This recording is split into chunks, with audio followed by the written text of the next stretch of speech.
Benvolguts oients del programa Espurnes. Hi ha un antic principi de la física, i quan dic antic vull dir molt, molt antic, de l'antiga Grècia, que diu que les coses semblants tendeixen a plegar-se totes en el mateix lloc. Aquest principi va servir per entendre el funcionament del món durant segles, fins que els galileus del segle XVII varen desmuntar aquest conte de fades i varen escriure un altre, el conte de fades de la ciència moderna. Doncs bé, segons aquest principi tan antic, les pedres cauen a terra perquè volen romandre en el lloc que correspon a les pedres, allà on són tots els objectes amb què comparteixen la mateixa essència, la terra. La terra freda al centre, el foc calent al damunt. Per això el fum puja fins als núvols i l'aire calent és més lleuger.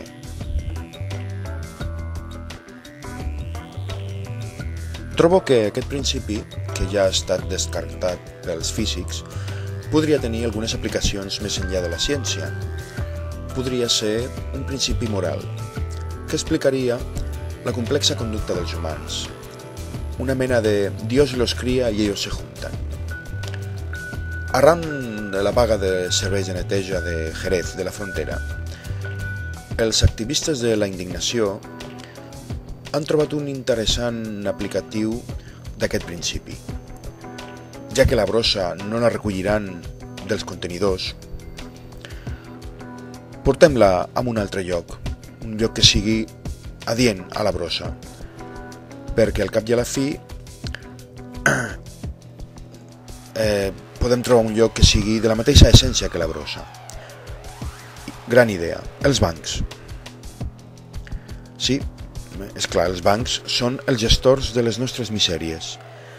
La banca és ella mateixa una institució miserable que fa negoci amb els nostres petits estalvis i de pas mou els fils del món.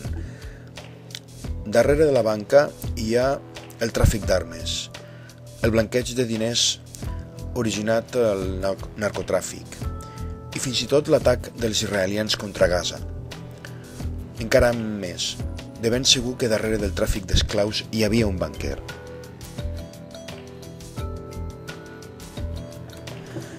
La banca és com el centre de la Terra, un lloc fred que atreu tot.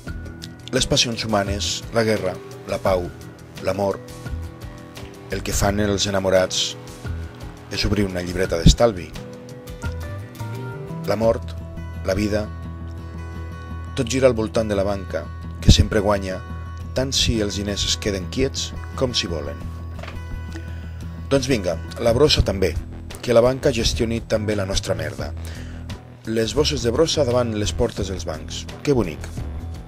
Tinc la impressió que un nou equilibri còsmic s'ha establert.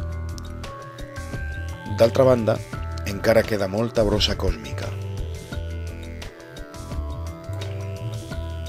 Una altra institució que gestiona les nostres misèries, l'Església, també necessita que li fem una empenta equilibradora, perquè se'ns ha desmarcat massa. De fet, cada vegada vol saber menys de les nostres misèries, les espirituals, i en canvi vol tocar amb les mans allò que és més aviat propi dels bancs, els calerons.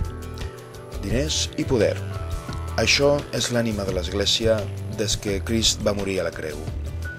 I penseu, darrere l'Església hi ha tants morts com darrere dels bancs. Així que posem una mica de brossa a les portes de l'Església. Hi ha un llibre que m'agrada molt perquè sol posar les institucions en el seu lloc. Institucions com els bancs o l'Església. És el Diccionari de tòpics de Gustave Flaubert.